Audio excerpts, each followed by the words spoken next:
This is Lex Van Dam, a man who's about to make the biggest gamble of his life. He's bet $1 million of his own money that he can turn 8 ordinary men and women into successful city traders. What I want to do is I want to take people who have no previous trading experience and teach them how to trade. I want to give them all the tools that I think are necessary to do this. Then I will give them some of my money and I want to make sure that they make some more money. A top fund manager. He's going to set up the world's first hedge fund, staffed only by complete beginners. With some training, guidance and the promise of each being rewarded with a city-sized bonus at the end, they're all hoping for success. If they make money, it'd be great, no stress. And if they lose money, then there will be stress. From all walks of life, these novice traders have 2 months to show they can make it in the city. I've locked in £100. Whee! Yeah. But what none of them realise is just how hard it's going to be. I've seen really mentally strong people become psychologically destroyed by the world of trading. What a nightmare. Because in this game, every decision counts. It's just open, 7.26. What if it's at £7 in an hour? You're going to sell them there? Yes. Right, well, if you're going to sell them at £7 in an hour, sell them at 7.26 now. Think about what you're saying. It's unbelievable. I don't really know what I'm doing. As if it wasn't hard enough, they will have to play this game as the global markets plunge into the abyss. £900, like that. As the pressure mounts, will everyone make it to the end? It doesn't matter anymore, you've had your chance. You cannot let emotions get in the way. If you get upset, then this is your last week. Okay. I'm taking a huge risk here, and if they don't care enough, then I'll make sure they care. Can the beginners become profit-making machines? Or will the cost of success be too high for their liking and send this $1 million gamble into freefall? There's a fine line when it comes to being human beings, yeah? And now you see other people in the room responding to that, city or no city.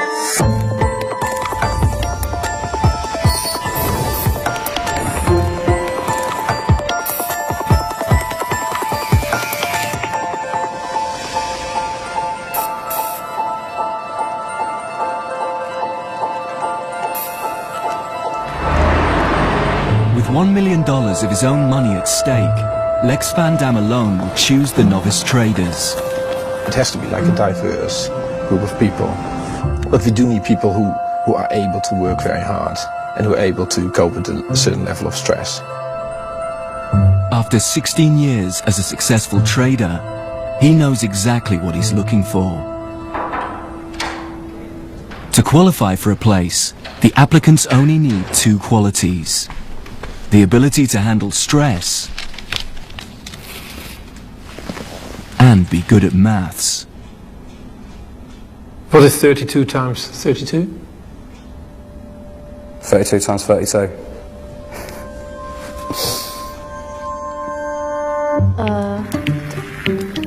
Nine 904. 1,240. What's the most pressure you've ever been under? I thrive under pressure, actually. What is 32 times 32? Oh, my brain is just not functioning. Sorry. 9,942. Would you screw someone over to get ahead? No, never. I wouldn't like to, but if I had to, I would do. Whilst thousands applied, there are only 8 places. What is 32 times 32? The first to impress Lex and secure a spot 1,024. is 36-year-old retired soldier Mike Tavel. I'm a good bet. I've got a lot of good skills, and I'm raw talent. After 13 years in the parachute regiment, Mike reached the rank of major before retiring to live in Jersey. I'd been thinking about leaving the army every day since, about 1996. I'd done a long stint in Afghanistan, and I just thought, can I do this again? I've maybe had my time of selfless commitment. Now I just want to earn some filthy lucre. Joining Mike are the remaining 7 successful applicants who will all undergo a rigorous training program. We've got 8 weeks here, so we need to make money over those 8 weeks. So we need to think about what is going to drive stocks over that period. If you can predict tomorrow's newspaper, you'll be very rich. Nobody asks you to be awake every night. But if you sleep really well every night, there's probably something wrong. That's the most you'll hear me speak, ever. Okay. From Lincolnshire, 34-year-old shopkeeper Amit Jopanputra sees this as an opportunity to get himself a better life. I mean, just walking out to the street, you know, it's different completely, obviously, you know, instead of selling Mars bars and tea bags, you know, I'm probably going to try and sell shares in Vodafone and stuff like that. So yeah, it's different. I just want to find out more and see if I can cope with it and see if I can understand the subject a bit more. The group have just 2 weeks to get up to speed and will be trained by leading city experts. There's no right way to trade. There is no rule book. What there is different people finding what suits them and makes money. They'll cover everything, from generating ideas... We're interested in trading on the stock Benfield, BFD. Could you give me to phoning up and placing a trade with a broker. 245 and 3/4, 46 and 3/4. Quite a thin size at the moment, Simon. From Croydon, Oxford-educated IT engineer Simon Brew is keen to learn as much as possible. His grand plan is eventually to trade from home using his savings and provide a more comfortable retirement for himself and his wife. Well, I'm just hoping you'll make our fortune. Well, it won't be our fortune anyway. The deal is basically... after you finish. Oh, after. Yeah, actually, I'm seeing this very much as an alternative I'm not career my breath. once this is passed by. Yes, well, just don't do a Nick Leeson. The team are also taught how to decipher highly complex technical analysis. Basically what it is, it's a mathematical representation of momentum in the market. As well as essential insights into trading psychology. In all aspects of human activity, there's a tendency towards overconfidence. Once you've understood the rules of the game, the challenge is controlling your temperament. 26-year-old Cleo Folks is an ex-vet who lives near Stourbridge in the Midlands. At the moment, she's working for her dad in the family firm, a 300-year-old engineering and property business. My family has got money, but that is no reflection on me because it's theirs, it's not mine, and that's my opinion to life. I've lived on my £20 a week budget. I know how to budget. Money is a drive for me. I'd be lying if I said it wasn't. Soon, they'll be trading with genuine money, and the profits and losses will be real, exposing the novice traders to a whole new level of pressure. 45, 92 million,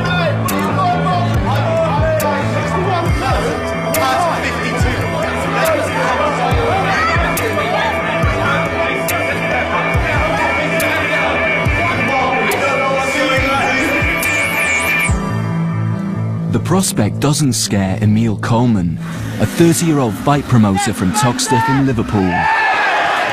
Because for me, it's about validation. People assume when they look at me, this is me. I'm many different things, and I want to be able to prove that maybe I can be a trader as well. The British Chambers of Commerce says the economy faces a serious risk of recession. Fresh concerns about the health of banks around the world have again undermined share prices. At one point, shares... Today in the stock market, with the FTSE down over 80 points a short... Day 1, Monday morning, 5 a.m. With training over and the credit crisis looming, their lives as traders begin. Entrepreneur and single mum Caroline Taysom is leaving her 4-year-old twin girls in the care of her mother to travel from Winchester to the city. I think the skills that I've gained, you know, self-control, stamina, determination, real desire for business success, are going to work incredibly well within the trading arena. 20-year-old Oki Imukwede from Tottenham is partway through an economics and maths degree. The nature of trading is that money can come and go in such a flowing way that it's almost like a living, breathing thing. It's important that you keep all of the reins in so that you can control it. Highly ambitious, these next 2 months will reveal whether he has what it takes to become a city trader. Finally, environmentalist Dr. Sam Doobie, the unlikeliest of all the traders, is taking part to find out whether it's possible to trade ethically and still make money. A good trader has to have such a good idea of what's happening in the world, has to be so aware of the wars that are going on in Africa, the droughts that are happening in India, the floods in America, yet the only focus is on the financial aspect of it. And that's a real problem. The 8 rookie traders have been given their very own trading floor in the heart of London's Square Mile.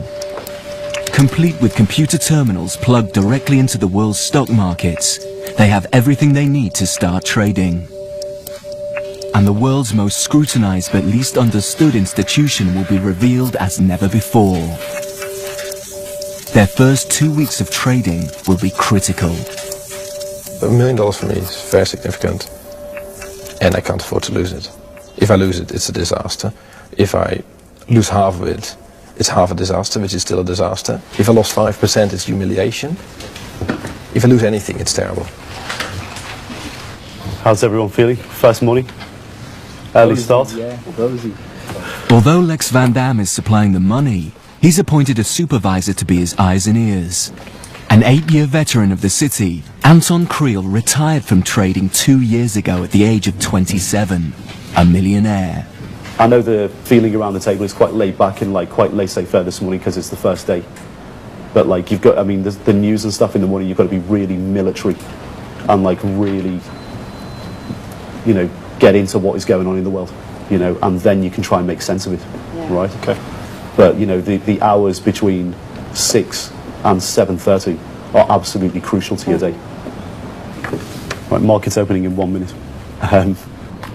Let's go make some money.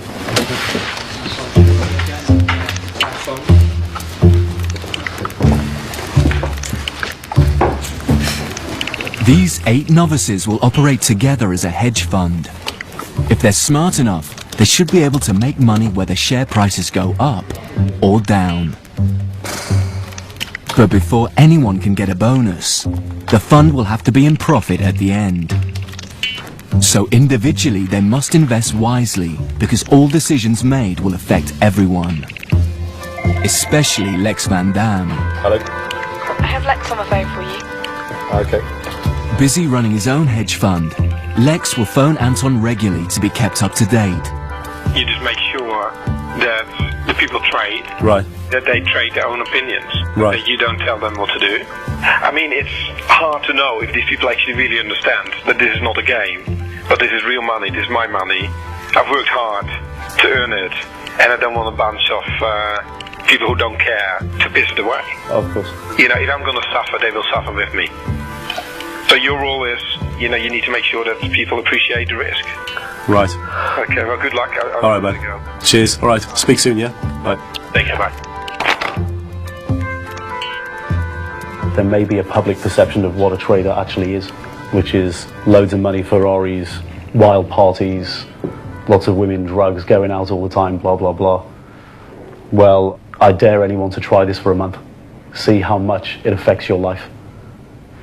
You seriously do earn your money. The big firms get their pound of flesh, you know, and you know these guys, they've got a lot to learn in a very short space of time. It'll be interesting over the next couple of days who actually has the confidence in themselves to take their trade idea and put the trades on. It is a baptism of fire. For the first 2 weeks, the rookie traders have been given £25,000 each to play with. The markets open, and through brokers, they finally get their chance to trade the world's stock markets. I'm being really indecisive. I know, that's what we can't sit on the fence, can we, forever? I say it's performance anxiety, which I need to get over. You know, my brain's not flowing like it should because I'm thinking about it too much. I think the biggest battle is with your own mind, because you're confronted by so much information, and just generating that in your head and working it through, because you can kind of justify anything to yourself and then you speak to someone else, see what you're thinking, but ultimately it's going to be you who will go and put that trade on and will kind of be measured on its success or its non-success. 406p, 46p. 63-year-old Simon is the oldest of the novice traders and has spent the last 30 years working as an IT engineer for IBM. I love knowing how things work and why they work, and I've got enough sort of statistical knowledge to be able to cope, I hope, and therefore I'd like to give it a go. Okay, right, I'd like to buy, please, 400 British Gas. He's the first to call the brokers and make a trade. Current price is 12.04 offered. Okay, 12.04. Fine. Price 400, Bye. 12.04. That is all done for you, sir. Thank you very much. Goodbye. Well done, Simon. Spend some money. Right.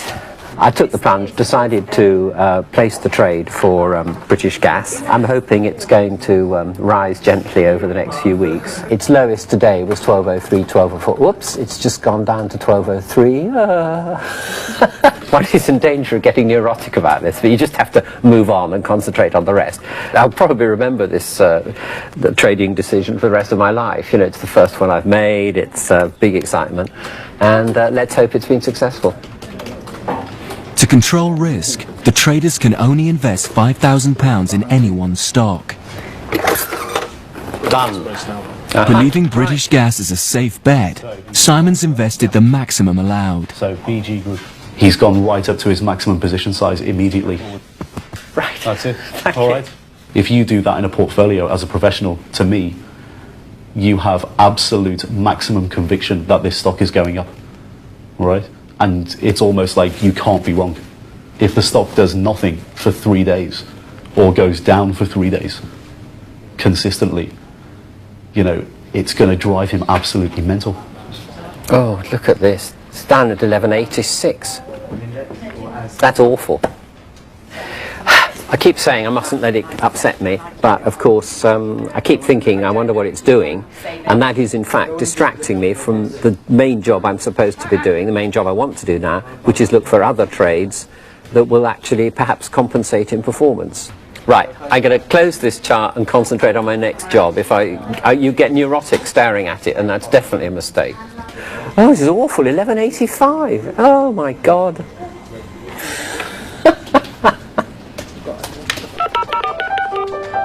I'm looking at Halford's, the code HFD, and then can I get 100 shares of that then, please? 100. 100. By the end of their second day, several novice traders have taken their first dip into the markets. I'm looking at Admiral. Can I get a price on Domino's, please? DOM. Can I short that if it goes to 189, please? Or 500. Ultimately, they have two methods of trading available to them. Buying long, simply making money if the share price increases, or selling short, a complex deal that involves borrowing, selling, and then buying back shares. This allows the trader to make a profit when the value of a stock goes down. Hi, it's Rupert speaking. Rupert, it's Caroline calling from Traders. Hello, Caroline. Hello, I'm good. I want to place my first trade, plees. That's absolutely fine. Which stock are you looking at? Okay, well, I'd like to buy Tate & Lyle, Tate LM. 42-year-old single mum and entrepreneur Caroline has always wanted to work in the city. That's all done. Fantastic, thank you. Okay, bye-bye. Bye. I've done it. Although she's determined to succeed, she finds the idea of selling short or profiting from the losses of others hard to stomach. It seems awful that you can sit here as a trader and wish that the value of the company would go down so that you can make money on it. It's really morally quite bizarre thing to do. Yeah, and somebody spent a lot of years building up a company to sort of lose the control that you have over that just because maybe another company in your sector is is performing particularly bad and you get pulled down with them. It just seems horrendous. Bollocks. That's a real bugger. Former vet Cleo is less concerned about the ethical issues of trading. Shown during training to be a highly intelligent, structured thinker, it's believed she has the greatest potential in the group. I think it's an environment that I'd be really good in. It's fast-paced, which I thrive in. It's pressure-driven, again, which I thrive in. And I love the way that these huge macroeconomic issues impact on all the stocks and this type of thing and how everything is interrelated. I just find it really, really interesting. It's a global event that gives Cleo her first trade. Let's go straight to our top story this morning. Investors reacting to mounting instability within the Middle East. It obviously has everybody here concerned, both on a personal level as well as a collective business confidence level, as the sabre rattling goes forward. A missile test in Iran causes Middle East instability, and as a result, oil prices begin to rise sharply. It spells bad news for heavy fuel consumers. Jumping into the market, Cleo's quick to short sell British Airways, betting their share price will fall as their profits get hit by rising oil prices. It's a good deal, but her caution is getting the better of her. She's only traded 200 shares, by far the smallest investment of the group. You know, it's more I wanted to just get through it. I know that sounds awful, and I know that's completely the wrong rationale, but I prefer to place one small little trade because it's the first time that I've ever dilly-dallied with anything like this. Oh look, see, it's down! 200. I'm so sorry, I'm going to keep myself under wraps now. It's just the first one, I get really overexcited. Sorry guys, really sorry. I'm going to control myself now. Oh my god, it's just gone again. How much have you made? 1p.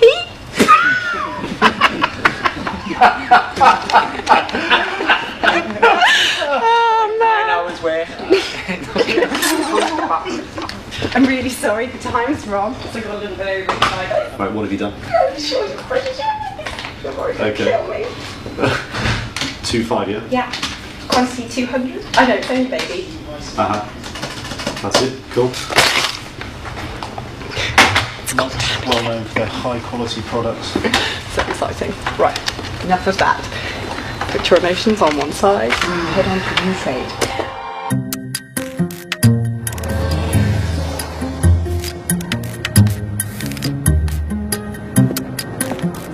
The life of a trader is all-consuming. Long days begin with very early mornings.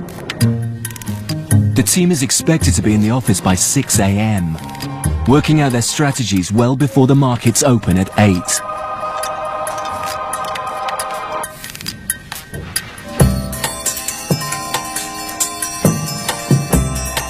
Their screens come alive, falling shares turning red, rising shares blue. Great, contain 500 shorted. Sports Direct. Yeah. Everything coming out about it's bad. After 3 days of trading, the team has so far only invested 10% of the £200,000 currently at their disposal. But it's not the amount that's worrying, it's the commitment of some of the traders. If you leap with joy or... Simon? Yeah? What price of BG Group in the auction? 11... My stop is 11.60. They're 11.59 now. What price are they in the auction? You're out, mate. I think you better check. Away from his desk when the market opened, Simon is unaware that his shares in British Gas are plummeting and losing the team money.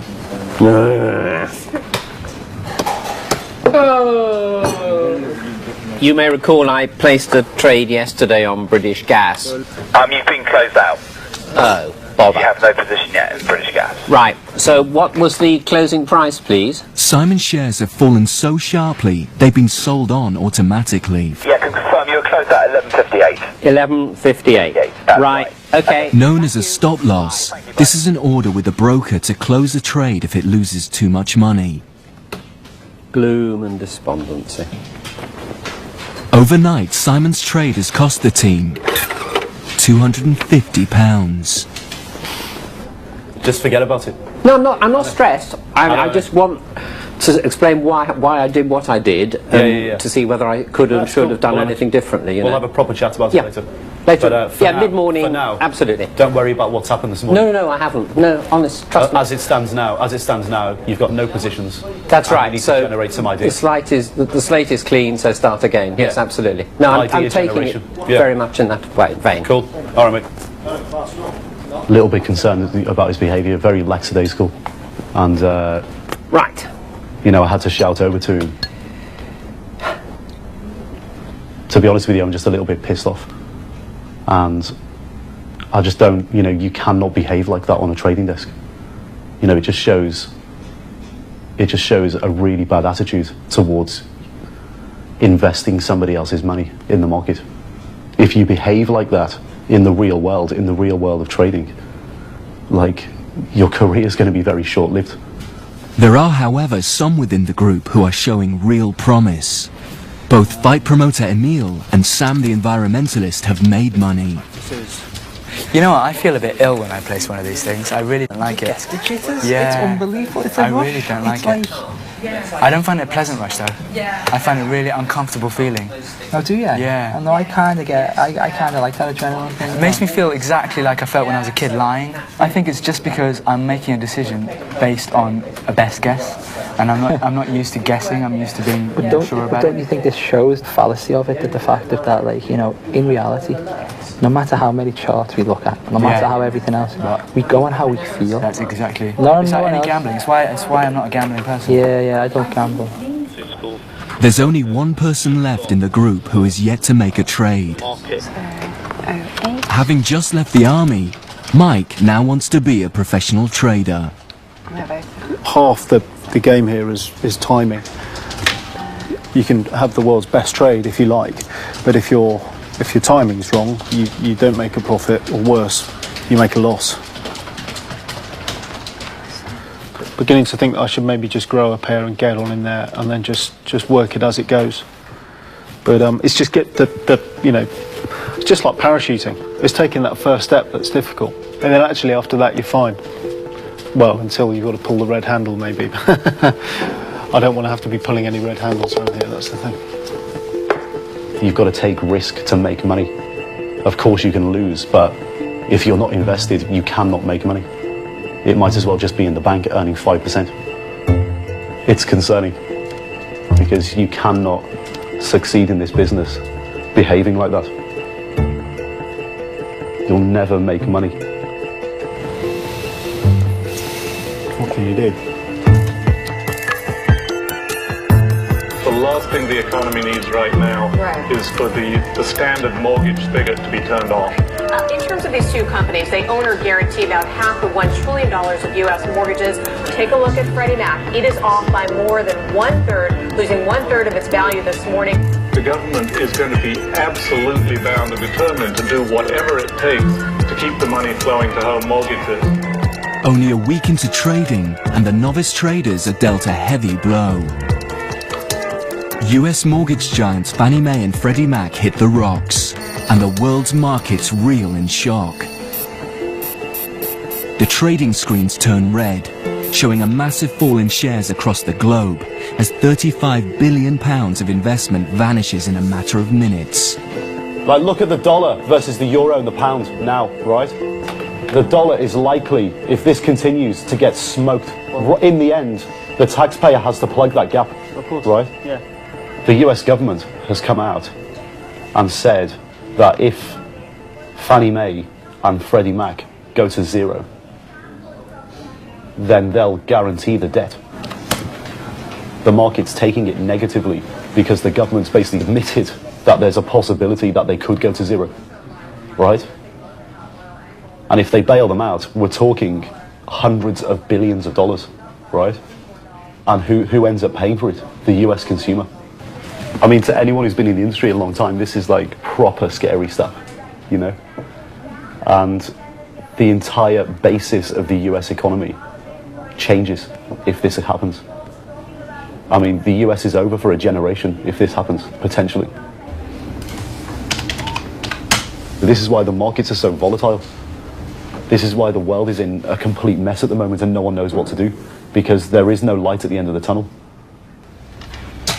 319.75, yeah? 375, okay. And that's 1,000 shares that you've bought. That's it, mate, yeah. Great, thanks a lot, Lee. All right, mate. The global credit crisis has spread to British shores, and Sam, the ethical trader in the group, Good lord, that was a rapid rise. spots a chance to make money. The mortgage lender Alliance in Leicester has now found a buyer, allowing the company to shore up its finances after losing 2/3 of its value over the past year. Now, Spain's biggest bank, Banking giant Santander has announced a takeover of Alliance in Leicester. Quick to react, he buys 1,000 shares.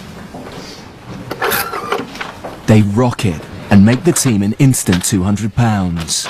Out of Alliance in Leicester. You got out to 32.5? Yeah. Good, man. 328.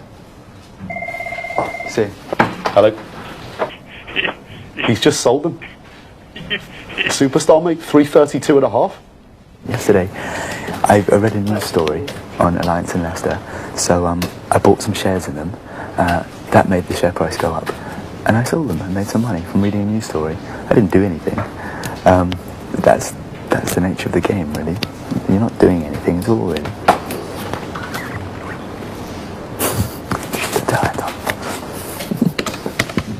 Impressed by Sam's successful investment, retired IBM employee Simon also jumps into financials. Hi. Okay. Not sure yet. I placed earlier a buy limit order on Bradford and Bingley. Okay. And it's just been filled, so. Oh, cool. Okay. Hope for the best. All right. Buying long into Bradford and Bingley, he hopes to see their share price rise. But less than an hour after he places the trade, its share price plummets. I'm afraid my long in Bradford and Bingley didn't work. Really? Bloody hell. Sorry about that. It's very frustrating. It's just an unbelievably complex business. You've got to keep your emotions in check, you've got to do the analysis, you've got to do your homework. There's so many balls to keep in the air. And maybe different personalities are better at coping with short-term decisions, and maybe I'm better to concentrate on a few long-term decisions, long-term trades, rather than leap in on the basis of follow me, as it were, which is really what I did with Bradford and Bingley. Simon's decision to buy into the UK's largest buy-to-let mortgage provider at a time when many are going to the wall, obviously ridiculous, right? Hasn't gone unnoticed by Lex and Anton. Clearly his mind's just in the wrong place. Like he's not then, like, it's not just him. I mean, there's other people in the group that just, the whole general level of focus of the group is just too low. Like, these guys are just not intense enough. Of greater concern to Anton and Lex is that those who should be showing the most promise are also struggling. Oh, hi. It's Cleo from Trades Again. Is that Luke?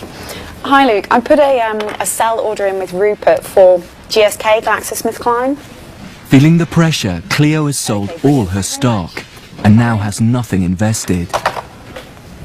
Oh, man, look, now it's gone straight. Stupid idiot folks. I think there might be a bit of an issue with Cleo, because she's just traded out of her only 2 positions, which were tiny anyway, and now she's got 0 risk. Well, maybe she's just rethinking it, no? Maybe, but I think the way she did it, she's lost confidence. I've just taken a loss and it's gone down. You know what? I don't like trading. You want them to generate ideas, and you want the book to go up, and you want them to be confident. So you want them to be upbeat, but at the same time, they've got to be disciplined, because some of the stuff they're doing is nuts.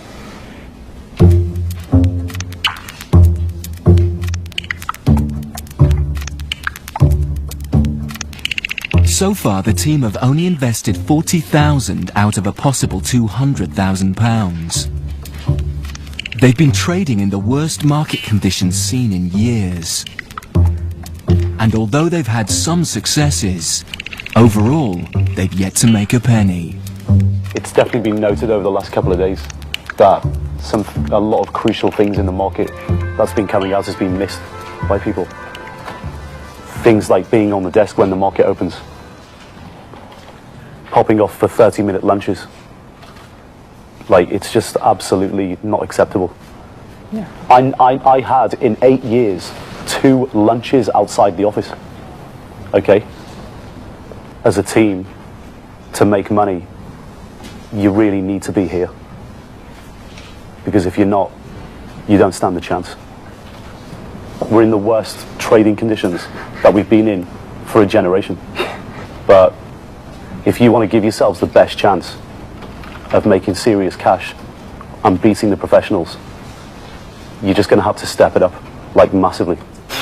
Get and take it to the next level. I mean, nobody ever said this was easy, but God, it is a lot more difficult than certainly I ever expected. It's extremely difficult. I think it's just going to be quite a steep learning curve for us. Of course it is. I know that. No one is doubting that whatsoever. Days. All right. Thank you. Are you okay with all that, yeah? It's difficult, isn't it? It's fucking impossible. Yeah, but it's not. It's difficult. We know that. I don't think I can try any harder, that's all. No, but you can. No, I can't. Anyway, let's leave it. Simon, you definitely... Look. No, let me place my oil tray. I'd rather do that right now. Okay. Well, let's talk about it later, yeah?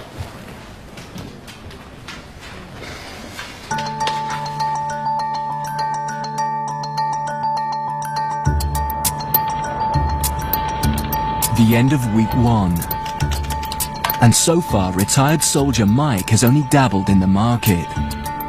Mike knows he needs to make money if he's to see a bonus, and with aspirations to become a full-time trader, he wants his first meaningful trade to be a statement of intent. I'm just extremely competitive. I wear a heart rate monitor so that I don't run too fast. Sometimes I have to rein myself in because it forces you into places where you don't really want to be, like racing my girlfriend, getting dressed and things like that. 1056 and 1057.5. 1056 and 1057.5, yeah? His trade idea is a highly controversial and risky one. Just looking at the opening prices on HBOS, there is people are staring at each other, across the city. Who's going to win this game of bluff?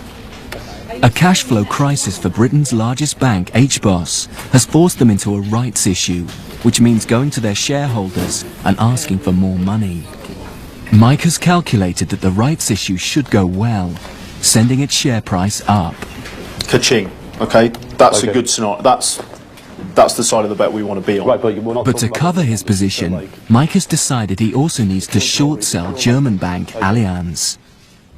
As the underwriters of the rights issue, they will have to pick up any shortfall, a potentially huge liability which could see their own share price fall. This trading strategy is known as hedging. It's the essence of how a hedge fund works.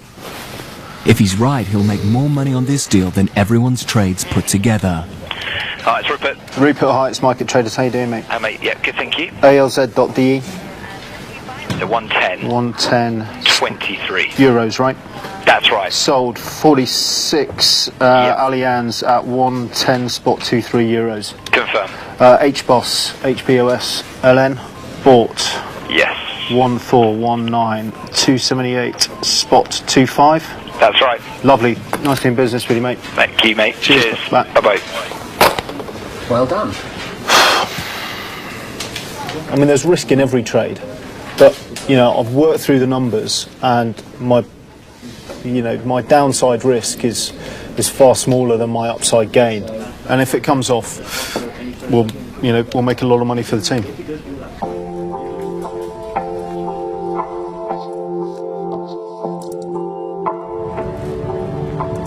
The second week of trading, and as world markets become more unstable, the pressure to make money intensifies.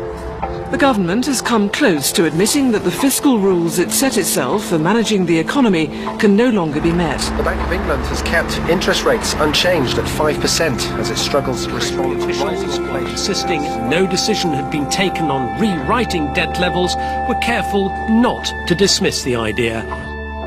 Everybody's thinking of the credit crisis at the moment. And they're all, basing all the ideas of that credit crisis. Yeah. But it's total risk. It feels like we only look at one trade, which is advanced. Everybody's obsessed by this thing. Then the other thing is like, you have to tell people if they keep trading in such small size, they'll never make any money. Okay. And they're not going to get more money, and they're not going to get paid at the end of the period because they haven't made any money. So they need to trade a little bit larger. So basically, we're going to first week boring was fine. Second week boring is not so good anymore. For this hedge fund to be successful and make money, everyone must invest their cash.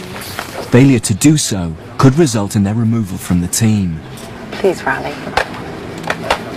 At the beginning, Cleo was highlighted as someone with great trading potential. But after starting with immense self-belief, her confidence is collapsing.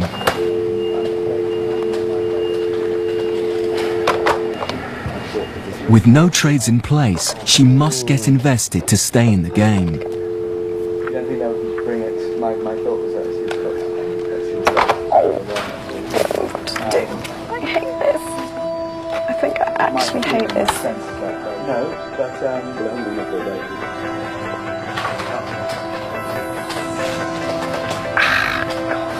oh, folks, such an idiot.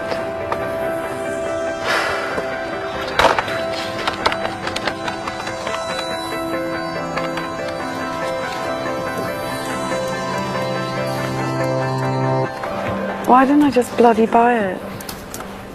She's actually really scared about trading, which is a little bit concerning. I think I might have to go and speak to her later, take her out of the office or something, because yeah, I can see that her head's a bit all over the place, and she's really scared about pulling the trigger. I just can't commit to it. I just can't commit to it, you know? You don't look. It's very, very difficult, this business. Okay, and you know, it's the whole. It's difficult to I'm take. A perfectionist. To take that abstract thought process and those ideas, those trade ideas, and put them into practice, and then manage risk. Okay, they're two really different skill sets. But you're indecisive because you're a perfectionist, right? And you can't have indecision in the business. I know. I'm so aware of this. Okay. Yeah, I'm telling myself the whole time. Nothing ventured, nothing gained. Just put it on, just put it on. And then I just sit there and fanny about. Just accept do that. Nothing. Just accept that you cannot be right 100% of the time. It's impossible. I know. It's absolutely impossible.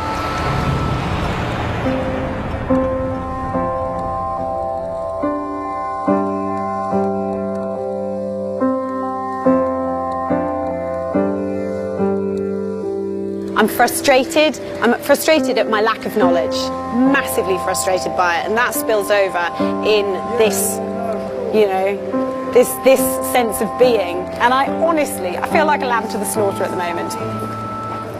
Now I feel pressure that I've really got to find trades to put on, and you know, whilst it's good to have a bit of pressure in this uncertain market, I don't feel that that's necessarily the best thing, because the last thing I want to do is put on trades just so I've got positions. But I'm almost feeling like I'm being pressured now to put on trades purely for that reason, just so I've got positions, just so my capital's invested. But when the market is this volatile, I don't think, you know, I think unless you can really, really read it, then you're a bit of a fool, really. Oh God, look where it's gone. No wonder it's... For his third trade, Simon believed he was playing safe, investing £3,000 in insurance company Royal Sun Alliance.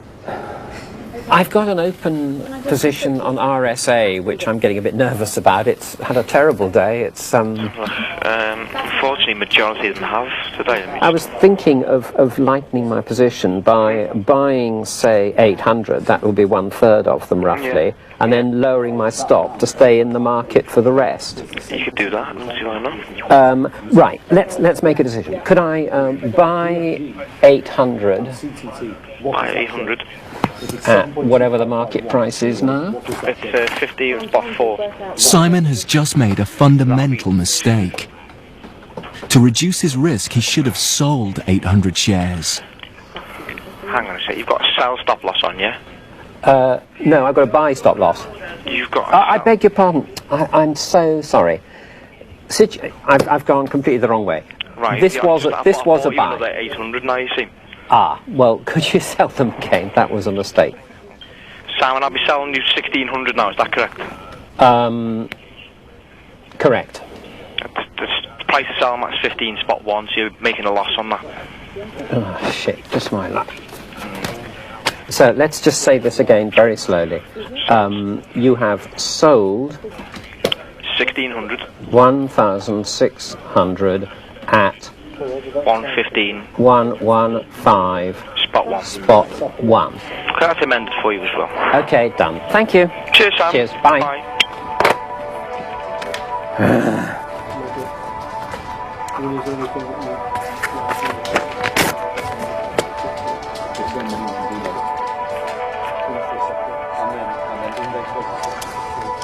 In the space of a 2-minute phone call, Simon has cost the team £200.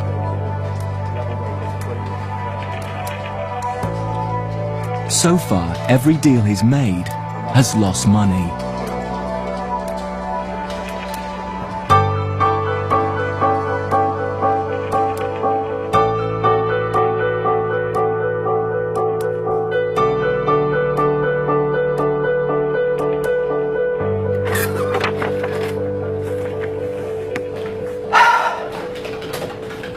I made a small mistake. So he basically shit himself. Yeah. Went to sell a third of the position and ended up buying it. Right. Right. And then he realised what he'd done, and then went to sell double the amount to get his position correct. And then So he bought instead of selling. Yeah. If you say buy when you want to say sell, it just means that you've got shit for brains.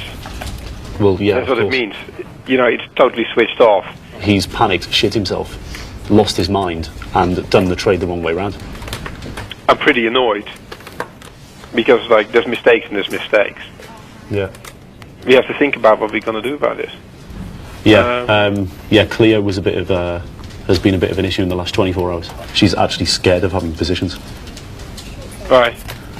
We were off the desk today for an hour and a half, and I've got shit to do. You spend an hour and a half with her? Yeah, because, mate, she's crying. Do you know what I mean? Who can cry for an hour and a half? Someone who's never traded before, who's scared of trading, 1 week into this exercise, right? That's a person who can cry for an hour and a half. Great. One has shit for brains and the other one starts crying. We're doing well here. Yeah. It's judgment day for Mike's biggest trade. The results of the HBOS rights issue are in, and it's not the news Mike wanted to hear. HBOS, Britain's biggest mortgage lender, raised about £4 billion in a rights offer to shore up its balance sheet. The trouble is, most of the shareholders didn't actually take up their rights to the shares. Today, shareholders bought just 8% of the stock on offer, leaving the underwriters, Morgan Stanley and Dresdner Kleinmont, with a bit of a headache.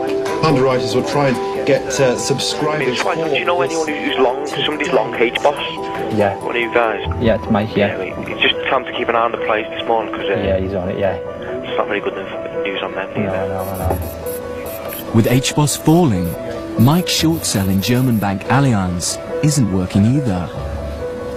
Come on, HBOS. Despite the problems, its share price is unaffected. I'm hanging on to my arse here. Jesus Christ. I mean, my reason... What is your ratio telling you? Your ratio? It tells you that I'm down about 4%. I'm right on the brink. Come on, bitch. For sake.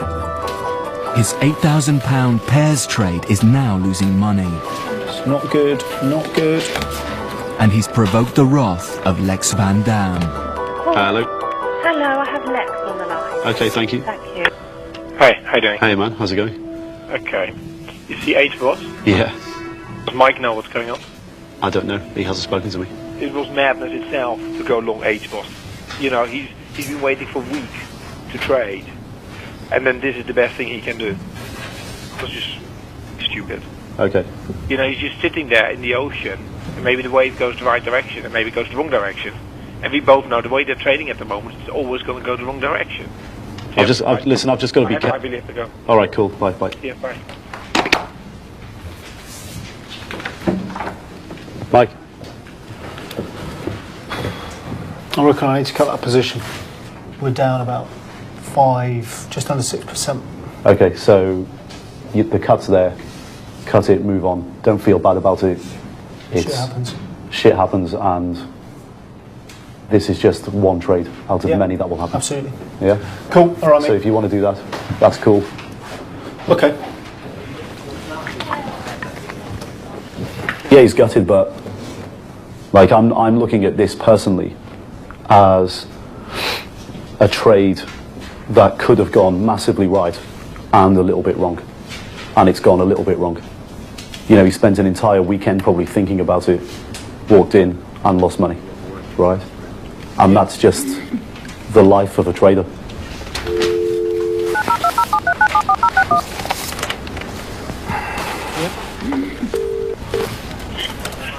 Good afternoon, Mint. Hello, Luke. It's Mike. Hi, Mike. H-Boss. Sell 1419 at... put it in for 267, spot 25 if you can do it.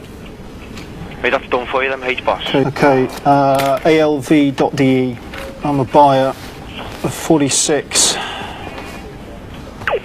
Done for you, mate. 500 from a Fuck. Yes. Great. Done. Thank you. Cheers. Mike's trade has cost the team £500. That's quite a loss to take on board. And the bitch is trying to go back in and find another one.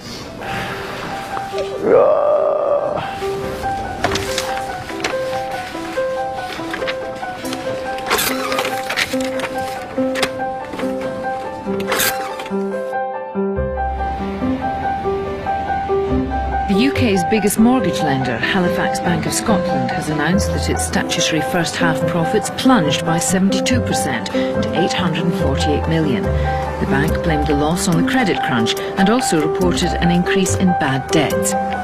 As the traders reach the end of their second week of trading, they're faced with their biggest test so far. We are awaiting numbers, earnings reports from Citigroup. They are due out any second from now. We'll bring you those numbers as soon as they cross. We are Citigroup, the world's largest bank, is about to announce an earnings report. In the financial world, this is a global event and will have a massive effect on the world's stock markets. If the team properly hedge their investments, the fund should be able to cope with anything the market throws at it. I'd like to sell, i.e. go short on that. With market confidence in the banking sector at an all-time low, It's a red day. We need a red day. the novice traders have predicted the figure will be bad. 1,000 would be 2,000. Convinced there's an opportunity to make some quick cash, they all go short. 263. Well, I'd like to put in an order to short 900 of them, please. Okay, I want to sell short. 698, £7.5. 697, 700. Okay, I'll sell. Can I have 698? It's not actually bid there, it's 697 bid. Okay. You wanted to sell it at 698? Yeah, sell short. That's my biggest trade. How much? Nearly £3,000. Ooh la la. Back in the game. Hi, who's that? Hi, Rupert, it's Emil from Trades. Hi, you okay? Can you look at Domino's for me? DOML. In total, they short sell 16,000 shares, a massive £41,000, in the hope that prices will fall. Yes, baby, go down, go down. But not one of the traders has hedged their investments by going long in case prices should rise. A potentially calamitous mistake. Well, it looks like that these numbers are better than had been estimated, Carol, and we are actually seeing, as we speak, the futures really paring the losses very rapidly. As I look at my Bloomberg terminals, you can see what the shares are doing in the pre-market already, up by 3%. Sell. And RBS is going up with that news. Is there something else? RBS is going up. Is there How something can else? RBS It go just up? needs to go up. What's going up? Lloyd's is going up. Only a fraction, so is there something else? For the novice traders, it's the worst news possible. The figures are better than expected. The markets immediately rally and share prices rise across the board.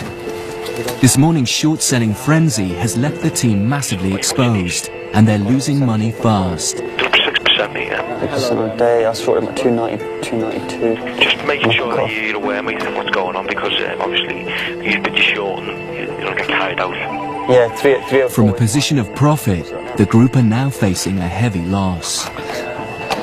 It was like Monopoly today. It's great. Everyone's just gone for it. It's quite a nice atmosphere actually in the office, even though we're all hemorrhaging money. It's absolutely typical. I think a lot of people got into banks because there was a hubbub about banks yesterday, and everyone has got absolutely trounced on it. If it was one person getting absolutely trounced, I think it would be quite difficult. But because everyone's in the same position, yeah, it's fine. I think the mood is pretty good considering. They've been trading for a fortnight, and so far they've only lost Lex's money. Hello. Good afternoon. I have Lex on the phone asking for you. Okay, yeah, coming through, thank you. Hello. So what's the P&L? Not gonna like. You're not gonna like. I'm not gonna like, okay. Down 2.5 grand. You're joking? No. Are you serious? Serious. Wow. That's a lot. You know, I am actually starting to get a little bit upset. I'm not the type of guy to, you know, humiliate people in front of a group or give people shit for no reason, you know. But, you know, if I have to give them shit, it's for their own good. Because if I don't, Lex will walk in one day and just destroy somebody in front of everybody. And that's not going to be good for anybody. Oh, we're getting our fucking faces ripped off, that's what's going on. The people who are doing their conkers today are people who have shorted on the open and bought nothing against it. Right? Yeah. Market moves 0.5%, and look how much money you can lose from a 0.5% move in the market. You've been muppets. Like, you've shorted something naked from after all the conversations that we've had, right? And it hasn't even entered your mind to buy a UK bank against it, given that financials are the most volatile sector in the world right now. Yeah. You've got to learn from your mistakes. It's risk management. Naked punting is for idiots. And if you're down 2 grand today as a group, yeah, and you multiply that by 45 days that we've got left, you're going to be down 90 grand on 500 grand. What do you want me to do? Like, put everyone up against the wall with a gun and to the head and say, fucking manage risk. You're trading with somebody else's money. You know? If this was my money, I'd be so scared. You've got to seriously think about what you're doing and the risk that you're taking. Because we walked in this morning and I don't think anybody thought we'd be down 2 grand this morning, right? No one thought that. But guess what? 4 hours later we are. This is the week where they need to make some money. Oh, he's going to kill me. I don't need to feel less self-worth at the moment. We are under Russian invasion and Russian occupation right now. Turkey, Azerbaijan and Armenia, the countries that border it. Right, this is gun to the head time. Fine, decision, I will sell them. Now. Look, I'm not telling you what to do. No, I know you're not. Christ's sake. If it's legal, the morality is irrelevant. Is that what you're saying? Sam, it's a bad world. I think it really brings out the bastard in you. The last time I had trauma like this was getting divorced. If people walk out because they can't take it, so be it.